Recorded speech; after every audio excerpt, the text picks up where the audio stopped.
Hello and welcome to this meeting of the Georges River Local Planning Panel for the 1st of August 2024. My name is Stuart McDonald, and as everyone in this room will know and those online, this panel meeting is being streamed live, and we're in the location of the Georges River Council chambers. I'll need to go through a few preliminaries before we call on the members of the public here who are to address the panel. So you'll just have to bear with me while I go through the introduction of the panel and the meeting procedure for today. Could I just make sure that all those people that are online, that you put yourself on mute and turn your camera off until your name is called, and then unmute and turn your camera on. I just want to avoid any background noise interfering with the operation of the panel. Thank you. For all those in the panel meeting, could you make sure your phone is off or on silent as well? Thank you. As I said, my name is Stuart McDonald and I'm the independent chair of today's panel meeting. I'll just introduce the other panel members. On my immediate left is Jenny Simpson, who is the community representative on the panel. On my immediate right is Stephen Alchin, who is one of the expert panel members, and on my far right is Greg Britton, who is also an independent expert. So the people on the panel, we are not members of the council, we're not councillors and we're not council staff, we're all independent of the council. We've been appointed by the Minister for Planning, or the experts, myself and the other experts have been nominated by the Minister for Planning, and Jenny has been nominated by the council as the community representative. And we're charged with the responsibility today of determining a number of development applications, and we're also dealing with one planning proposal today, which is to do with a land use zoning. I'll need to, as I say, run through a few preliminaries. The Georges River Local Planning Panel acknowledges the Bidjigal people of the Eora Nation, who are the traditional custodians of all lands, waters and sky in the Georges River area. We pay our respects to elders past and present and extend that respect to all Aboriginal and Torres Strait Islander people who live, work and meet on these lands. As I've already mentioned, today's proceedings are being webcast, and I'm required to advise you it is being streamed live and made available on the council's website. I'm also required to advise you that there is to be no other recording of today's proceedings. In accordance with the protocols, people that were wanting to address the panel were required to register in advance of today's meeting, and we have a number of people who will be speaking. We have a total of 7, that may have grown to 8 registered speakers, some of whom will be addressing the panel in person and some will be online. The people that I'm about to read out, if they could just identify themselves to confirm that they are in attendance. So the first speaker we have registered is Ben Crichton from Think Planners. Hi, Chairman and panel. I'm here, present. Thank you. Gunarasekara Semarasinga. I'm sure I've mangled that name, I apologise, but you're here, thank you. Luke Zajac. Again, I apologise if I've got that pronunciation wrong. Luke's here. No, that's all right. Thank you, I'm here. Good, thank you. And also in relation to 15 Ocean Street, we have a number of speakers. The first one is a representative from Navon Planning. Ellie, are you there? Yes, I'm here. Thank you. The others in attendance or registered to be in attendance, Paul Rappaport, you're here, thank you. Richard Goodman, and thank you, and Kylie Mills. Okay. I beg your pardon, thanks. Thanks, Cassandra. Yes, I missed one, I beg your pardon. Peter Prasad is registered to speak in relation to 48 Oxford Street. And he's indicated that he'll attend in person. All right, as required by the local planning panel code of conduct, panel members are required to disclose any conflicts of interest in respect of any matter on the agenda for a panel meeting. The relevant forms as prescribed by the New South Wales Department of Planning have been completed and are tabled for council to be included in the online minutes of the meeting. No panel member has disclosed any conflict of interest in any matter on today's agenda, and I'll just confirm that verbally from each of the panel members. I confirm that I have no conflict of interest on any matter today. No conflict. Jenny, thank you. No conflict. Thank you, Stephen. No conflict. Thank you, Greg. All right, the panel has received a completed assessment reports from the council staff for the 5 development applications on today's agenda. We've also undertaken site inspections of each of the sites and the surrounding area today as well as a group and in the company of council officers. The panel has also been provided with the background to each of the applications in terms of the architectural drawings and other specialist reports, and details of any written submissions that have been made. So the panel has quite a bit of information before it that we've read and seen in advance of today's proceedings. But of course, an important part of the proceedings is also to allow people to speak and for us to listen and learn from you as well. So your contribution today will form part of the decision-making process. But I did just want to let everyone know, particularly members of the public attending and viewing today's proceedings, that we do have all of that background information already. Today we'll be dealing with each of the applications in the order published on the council's website, and they are in order. 84D Roberts Avenue, Mortdale. That's the planning proposal to amend Schedule 1, Item 5 of the Georges River Local Environmental Plan to introduce a medical centre as an additional permitted use. And we have, as I said earlier, one speaker in relation to that, and that is Ben Crichton.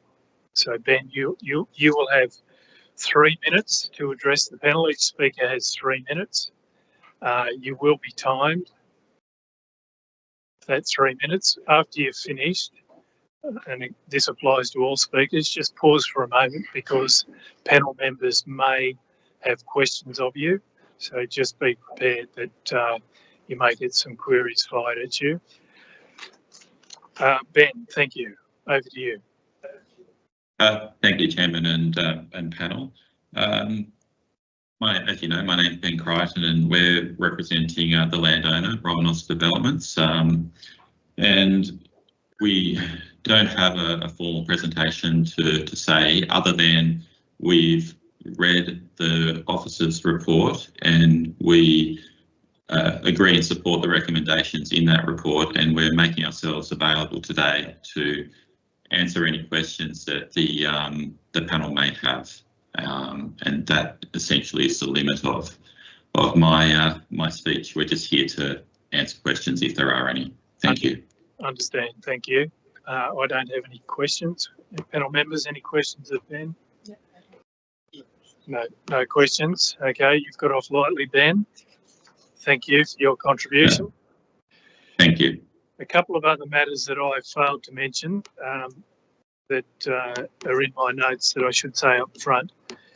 I'll remind people that when they are addressing the panel, and I'm not making this with any reference to the first speaker, any defamatory, discriminatory or offensive language used may result in that person be exposed to liability for which council and the panel will take no responsibility. I'm sure we won't have anyone going down that road today, but for the purposes of the meeting, I'm required to read that out. Once we've heard, in terms of the structure of today, once we've heard from each of the speakers, the public session of the meeting will then be closed and the panel will retire in private to consider our position in relation to each of the development applications and make a decision. So when I call the meeting to a close, that's the end of the public meeting, and if you haven't left already, that will be the time to make your exit. The determinations in relation to the applications will be published on the council's website, usually within 2 to 3 days of the meeting having been held. All right, we'll move on to the next item, which is 297 Princes Highway, Carlton, and that is a development application for the demolition and construction of a 4-storey storage facility, parking signage, landscaping and site works. And we have 2 registered speakers in relation to this matter. One speaking against and one speaking for, and the practice is to have the objector speak first. So in that case, it's Mr. Samarasinghe. You're up. Thank you. Please come forward.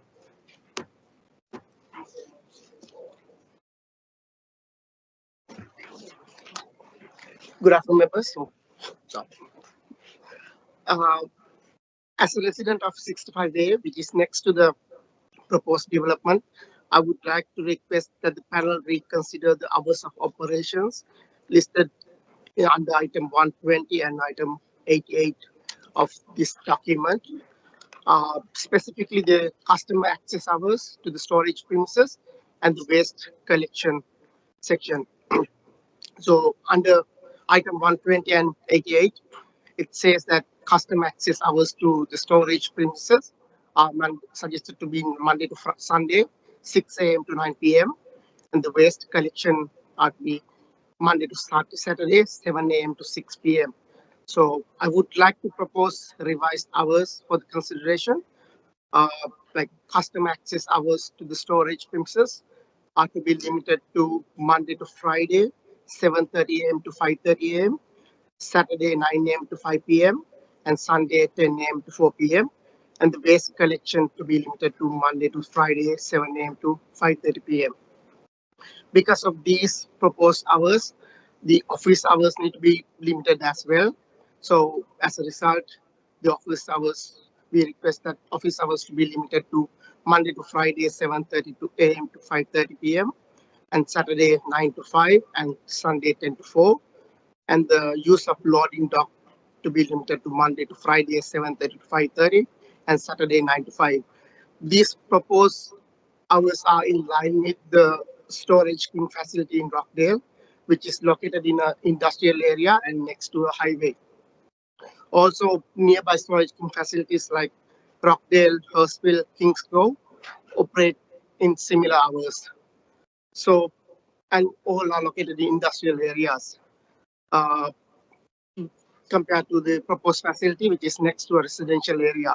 So, yeah, and most of us in the Westbourne Street are working full time and come home to a quiet evening, and allowing operations to be on work till 9 p.m.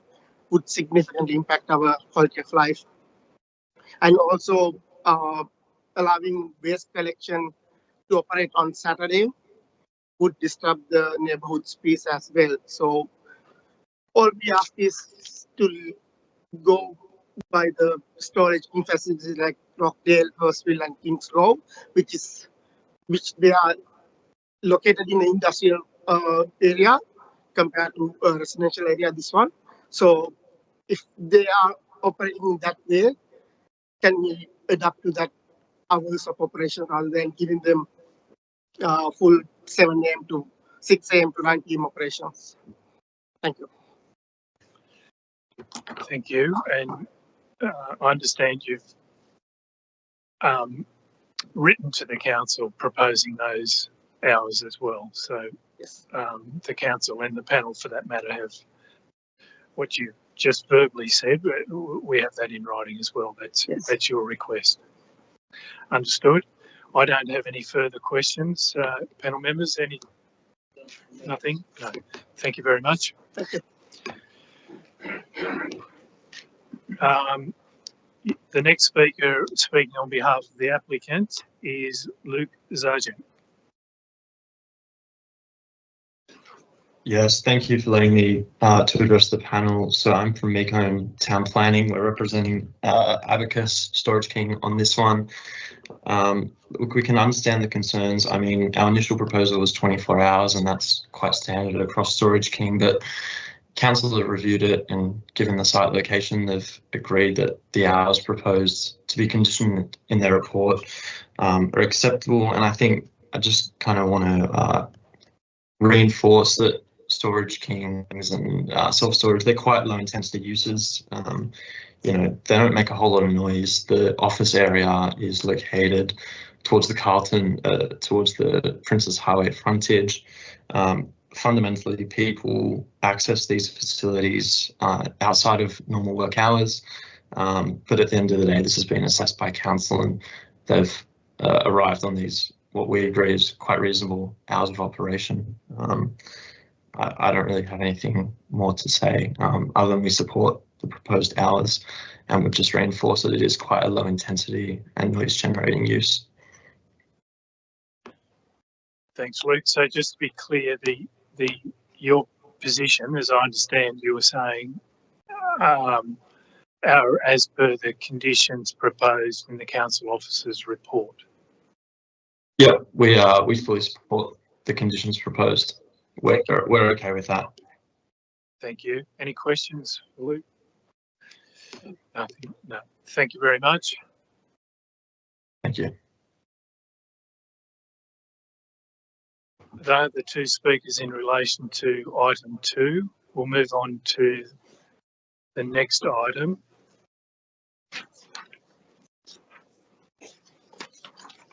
which is 48 Oxford Street, Mortdale, a proposal for demolition works and construction of a boarding house. And we have one registered speaker on behalf of the applicant, and that's Peter Prasad.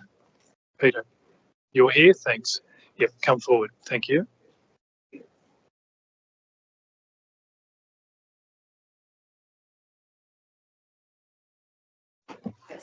Okay.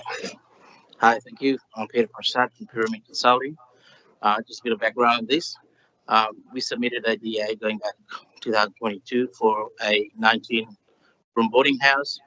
It went through the process of council. Council refused the application, went through the Environment Court. We had a Section 34 conference. It was going to be a hearing in the court.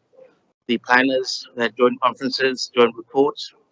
And 2 days before the Environment Court meeting, the barrister pulled the pin, saying, look, we can go through the process. All the joint reports are positive between the waste, engineering, planning reports, so forth. And he advised us that if we pull this out, we'll be able to save some money, put a new DA in, incorporating all the recommendations of the joint reports, and council will be okay with that. Okay, nothing is set in stone, but that was all part of the joint reports, which we'll have a copy of. So what we did, we took all the recommendations from engineering point of view, from the planning point of view, amended the architectural, changed all the plans, submitted the DA, assuming council will now approve it. We don't have to waste the money in the Environment Court. And here we are, council sort of refused it again. The building, the land size is slightly small. what is required. We've submitted a 4.6. The next door neighbour is a Aboriginal housing, and we've got emails that they're not selling the house, they're not amalgamating, and we found out obviously Aboriginal Land Council don't sell any land from experience. So we put that in the proposal. It was accepted in the first Land Environment Court that we submitted. The council accepted it, the barristers accepted it, and we're moving forward to Land Environment Court. Now it's a 4-story building. If you look at the side, it's all surrounded 4 stories of residential buildings, both at the back, the side, across the road. There's only 2 houses there. One is our development, or this development, and the next is the Aboriginal land. They said you can go ahead and develop the site, and we want to put a 4-story building, which blends in with all the other buildings. It's not out of place. It's not bulkiness. It's just blends in. And here we are today that the council has recommended for refusal. I thought the proposal fits in with the environment. It fits in with all the amenities close to the station and so forth. Ticks all the boxes, especially after the thousands of dollars spent in the Land Environment Court previously, where it was pulled out. It was agreed, again, not in writing, nothing set in stone, by the joint reports. And all the joint reports are available. You can have a look at it. It all ticks the boxes. And we complied with every one of them to resubmit the DA, thinking council will approve it on this particular point of time. As you probably heard, that was your 3-minute bell. Was there anything you wanted else Well, to say to wrap up? Yeah, just to wrap Don't up. feel as though you have to, but Yeah, so to wrap just up, giving you the opportunity. if you look at the side, it's all surrounded by red brick buildings, similar sort of older buildings. We try to match it, the colors, and all 4-story buildings. This building will not be out of place. It just fits in. You know, we had a meeting with the planners in the council, and they said, oh, you can do a dual lock in there or something, or a house, and we sort of smiled off and said, well, that'll be out of place. You know, we're trying to make something that fits into the place and value add to the building. All right. No, I think we understand your point. You think it's a good fit. Okay. Okay. Any questions?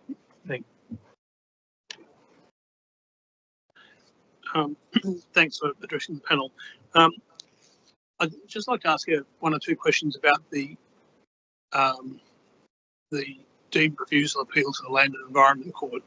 If I've understood you correctly, you're saying there were joint reports at that time, or reports that suggested that the council, or I understood, I might be wrong about this line of question, that the council was supportive of the application at that time. Is that correct? Did I understand that correctly, or am I? So the original, the DA that was put in, the council refused the DA based on a few of the items. We took it back to the Land Environment, we took it back to council, back to the Land Environment Court, and then we had the Section 34 conferencing, and a lot of things were thrown back and forth, which council said, well, we'll accept that if you change this, and so we started changing a few things on the plans, which was to an extent acceptable by council, but then the council said, look, we've got to do the joint reports, and then all the joint reports were done, from waste, from engineering, stormwater to traffic, planning. The planners, I can't remember the guy that did the planning. I think it was Stephen. He used to be head of director of planning or something in council before. Independent, they got outside people involved, and all the reports came very positive of the amendment. The reports came positive in terms of approval, of they supported approval. Put it this way, it wasn't approved, but they supported the approval. And the recommendations in the joint report. So when the pin was pulled by the barrister, which is our barrister, by the way, not the council barrister, for whatever reason, they said, well, look, amend the plans to suit. Then the council submitted DA, and they should be okay with that, which is the amended DA that was submitted post the Land Environment Court. But he didn't go to the Land Environment Court here. Thank you. I just had 2 other quick questions. You said, if I understood you correctly, that the Aboriginal Land Corporation or Council would not sell was not interested in selling their land to your client. Is that correct? Yeah, well, I got even an email a couple of days ago that they've said that as well. So, yeah. Thank you. And finally, we understand that there is potentially an issue with a drainage easement at the rear of the property to drain the subject land. What's your thought or your client's thoughts about how to deal with that matter? Currently, the property drains to the back, Stanley Street, the back street, Station Street. The current building, which is a house, drains there. For whatever reason, there wasn't any easement established back in the days when the house was built. So they're just legalizing the process now. Okay. I mean, the house does drain to the street at the moment. I understand that physically it must. Physically, it It must. So, has to go somewhere. but he doesn't have a legal easement on title. But the pipe work is all there, and they're just legalizing that process. So they're just saying that the pipe to drain to that adjoining street is in place. Is in place. Yes. Thank you. Okay. No, thank you. No more questions. Nothing further? No. Thank you very much, Mr. Assad, for your assistance. Nothing further from us. So we'll be making a decision on this development application after the public meeting finishes today. Thank you. Thank you. All right, the next item on the agenda is 82 Roberts Avenue, Mortdale, which proposes a change of use from an industrial tenancy to a place of public worship, including internal alterations and additions, fit out and signage. And we don't have any registered speakers in relation to this matter. That's correct, of getting a nod. So that matter will also be considered by the panel following today's public session. The final item on the agenda is 15 Ocean Street, Cogra, and that is proposing that part demolition and alterations and additions to a heritage listed dwelling house. And we have 4 registered speakers, 3 of whom are here in attendance. Thank you. And one of whom is online, who identified himself earlier as having joined the meeting. So who would like to go first? Put your mic on. Thank you. That's right. Okay. Thanks. Thank you. My name's Kylie Mills. I'm the architect on the project. I just wanted to address a couple of the items. We have submitted documentation to you for review as well. I just want to be really clear that at the time the BASIC certificate wasn't submitted in relation to the project for review because the planning portal had migrated across to, well, the BASICs had migrated across at that time, and it was extremely difficult. I couldn't actually log in to do one.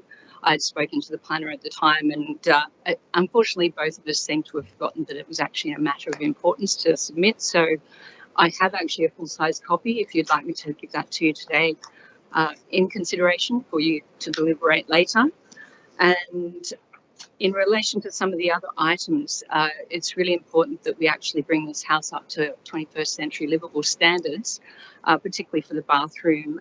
Under the current building code, we need to actually do some of these items. The kitchen would do so for renovation as well as sort of bringing it up to being more thermally comfort and what have you. And I've given it a lot of thought and dealt with our consultants in relation to bringing the fabric and preserving what we can in relation to that. So we're actually looking to keep what we can and reuse what we can on site.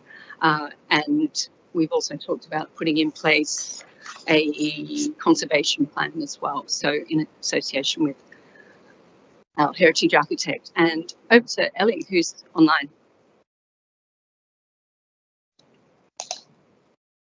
Thank you, Kylie. Can you hear me? Yes, we can hear you. Thank you. Go ahead. Hi. So overall, obviously we've reviewed the council's report and recommendation for refusal, and we do not agree with it. So I'll just respond to a few items in the report. Firstly, the DA and this proposal complies with the R2 zone objective, being to promote a high standard of urban design and built form that enhances the local heritage, the local character of the suburb and achieves a high level of residential amenity. The single-storey rear extension of the proposal reflects a high-quality design. Refusal of the application will result in continued poor amenity for the residents, as the current house is not fit for purpose for a contemporary family. The design fully complies with the building height and FSR. The proposal maintains an appropriate level of landscaping and actually incorporates 33% of landscaping, substantially more than the 20% minimum. The design fully complies with the side and rear setbacks as identified in Council's report. The Council's report also recognises that the design poses no privacy impacts to the adjoining properties. As the design is single-storey, the extension is not visible from the street and it's therefore a compatible design. In relation to overshadowing, the proposal is a single-storey extension and therefore poses no additional overshadowing impacts to the adjoining properties. The Council report also accepts the proposed colours and materials selected for the proposal. In relation to heritage, I obviously don't agree with Council's position to refuse the DA, and I'll refer to a heritage consultant to respond to this. And overall, the proposal, I believe, should be approved due to the high quality design and respect to the site's heritage character, the streetscape, and the surrounding heritage conservation area. Thank you. Thank you, Ellie. Mr. Rappaport, you're next. Thank you, Mr. Chair and panel members. I'm talking about the two rear wings of the dwelling. And early in the piece, we were told by your consultant, Michael Edwards, that these rear wings had to be kept. And what we tried to explain throughout is that the rear wings comprise single skin brickwork in very poor state of repair and quite worrying from a structural point of view as well. What we intend to do with these rear wings is keep the outside walls, so there'll be no change to the appearance of the external walls in the rear part of the dwelling, but the return folds of walls that have not only been majorly, and you would have noticed this yourself, they've been very much altered since they were initially constructed. They cannot be kept. They really have to be brought into the 21st century. So I think that with an offering by the applicant of doing conservation works to the front of the house, I would suggest that it's reasonable for your council or for your panel to let go of these two rear wings. And in any case, they're in very poor condition. And I think that's the gist of where we're coming from on the heritage angle.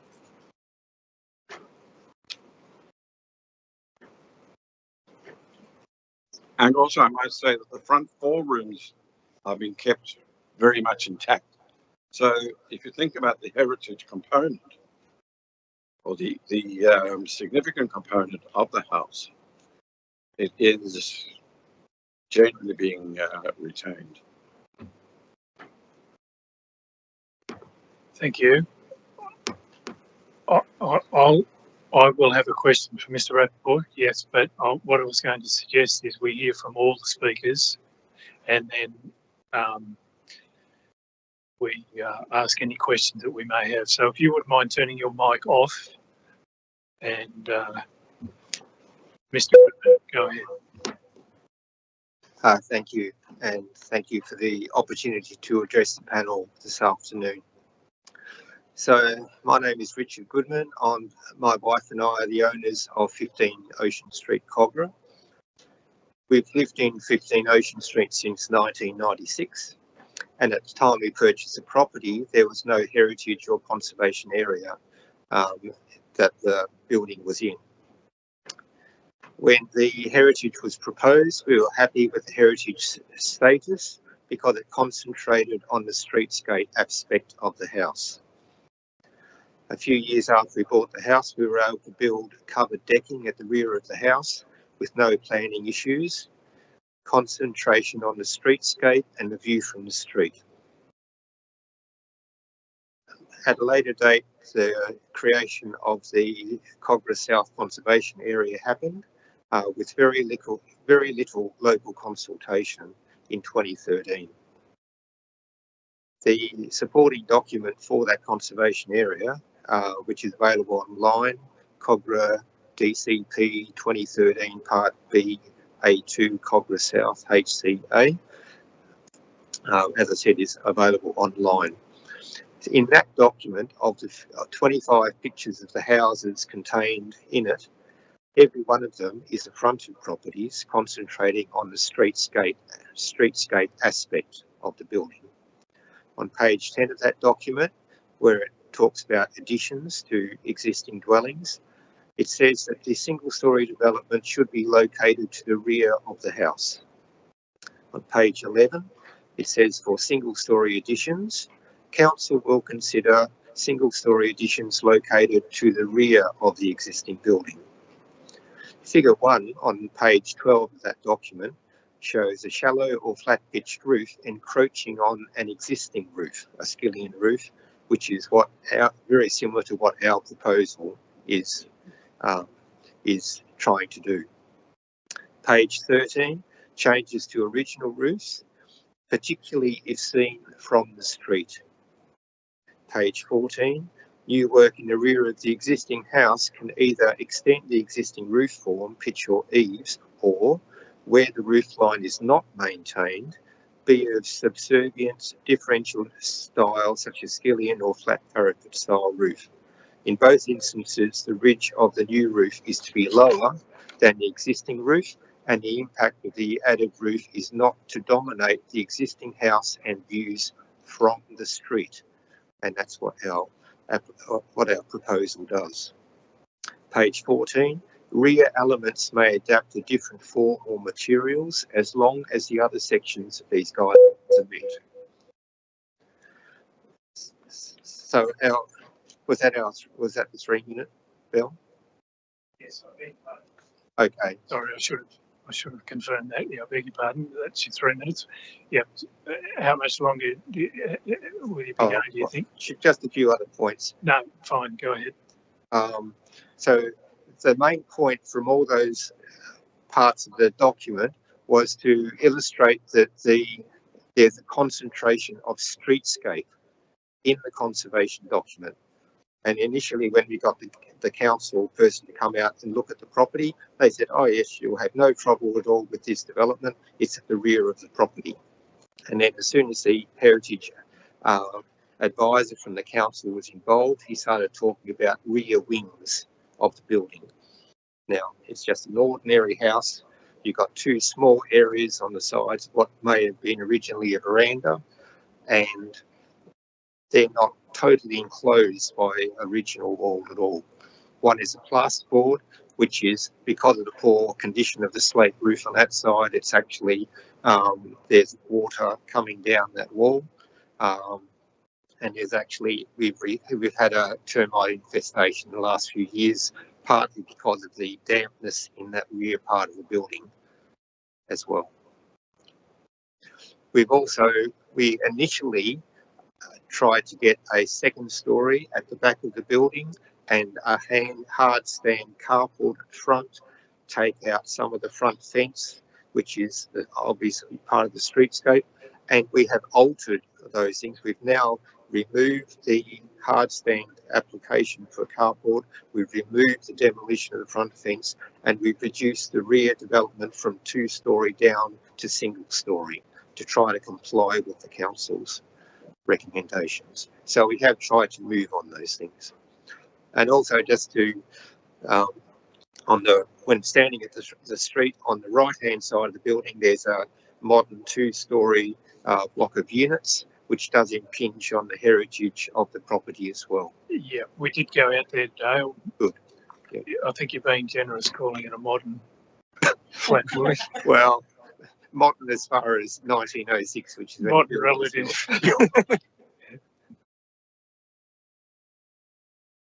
All right, thank you. The question, in part, you've touched on the question that I was going to ask, which was Mr. Rappaport's point about the poor condition of the building in the as I understand, in the location where you're wanting to do some demolition and new works. So my question, it's got 2 or 3 prongs to it, I guess. When you say poor condition, are you talking structural or damp, or you mentioned roofing? Is it subfloor, lack of air circulation, or you're probably going to say all of the above? Yeah, it's probably a combination of all of it. And because we have had so much rain, as we've all experienced in Sydney, the single brick it's like having a sponge. And I would be really horrified just to even get a screwdriver. I think you'd probably damage the surface of the bricks quite easily. As bricks are actually porous, they are like sponges, and over time they deteriorate. And at the moment they're experiencing weeping walls on the inside of those rear wings. And that is just a physical nature of brickwork at its capacity, holding water, and the water is just coming through. And that's actually not conducive to a good environment. So we do need to actually move to... So that's lateral movement of water through the wall. Yeah, plus through the wall, because they're only single skin wall. Yeah. There's a lot of water penetration, and I included a photograph of part of the side of the laundry, which is obviously not original, because you can see painting on the brickwork and the mortar is very different. So that's not original at all. And that single skin brickwork, whenever that's sort of south facing, and whenever we get rain, which normally comes in from the south, if it rains for more than a couple of days, then we have water coming into that room through the brickwork. And there's water dripping down the wall, not from the roof, but through the brickwork itself. And that's different from the remainder of the house, is it? Yes. Yes, that's double. The rest of the house is all double brick, and it is very weatherproof. Yeah. And that's the part where we propose to actually take the brickwork from the inside and reuse that, which we can then create either a double brick or a brick veneer scenario, brick veneer being more superior thermally. All right, thank you for answering that. Any other questions from my colleagues? No, nothing? All right. Yep, beg your pardon, go ahead. Could you put your microphone? Thanks. My apologies. Could just follow on with 1 or 2 questions. So you've spoken strongly about the problems of lateral transfer of water. Is there a design or construction solution that could retain that wall, but with some form of other form of internal cladding or whatever to isolate the water to the outside of the habitable room? It is possible, but I would want to check the brickwork first. And that does mean that we have to be flexible. It's like you don't know what you're going to find. There's tiles on the inside of part of the wall. There is furniture, fixings, plumbing. All of this needs to be removed to be able to establish whether or not there's brickwork even worth keeping. And it might be worth renewing, but maintaining the shape and form. Yes, thank you. Second and final question. When we looked at the site today, it looked like, particularly on I guess it would have been the eastern side, I think, the the rear decking as it presently would be, and the older extension of the old roof was sufficiently high to open up areas for underfloor ventilation, perhaps less so on the other side. What thoughts have been given to trying to introduce underfloor ventilation through that area? It'd be a bit difficult because at the rear brick wall of the property, it's sitting on sandstone foundations, Yes. which go all around the perimeter of the building. So it's very difficult to actually get good underfloor ventilation because of that aspect. Where the deck is, actually underneath what probably used to be the veranda originally, at the back of the property, that's all open. So there's quite good ventilation there. But as I said, it's not not as much rising damp than falling damp. That is more of the issue. And with the jacaranda tree hanging over that roof as well, quite often when it rains heavily, there's quite a bit of water coming off that tree onto concentrated areas of the slate roof, which makes it impermeable to water in that instance as well. Thank you very much. All right, no further questions. There was one other point I wanted to make as well, that one of the diagrams in the council submission was actually incorrect, but it actually shows demolition. It's got a blue, in blue writing, it shows demolition at the rear of the property, but it actually includes 2 of the rooms which we're actually keeping. We're not touching those rooms at all. And what are you pointing to there? Is that part of the council report? Or? It is in the council report. It is this picture which has got red showing the walls. And It's incorrectly labelled. yeah, there's blue writing to be demolished underneath, but that's actually incorrect. The two rooms, the first 2, well, yeah, the 2 rooms are That's not going essentially to be where the rear demolished. wings are. We're proposing to actually remove, Yeah. rather than Which are tiny areas Yeah. at the back. Yeah. that is actually in my report that I've Would you mind just walking that up here or handing it up to the council officers, just so we're clear about what you're referencing? Yes, that's the blue Yep. writing. Okay. Thank you. So when I first saw that on the council report, I was concerned because I thought we were keeping those 2 rooms, and after consultation with the architect, we found that to be correct. So that diagram is actually incorrect in the council report. So the 2, what I'll call the 2 boxes, they're the 2 that you're referring to. Okay, so where that shaded area is, the first. Ms. Mills, would you like to come up? It's fine to come up here and show us. Okay, Yeah, sorry. thank you.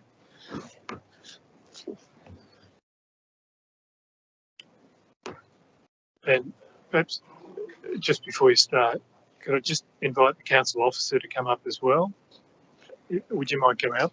I know it's a bit informal, but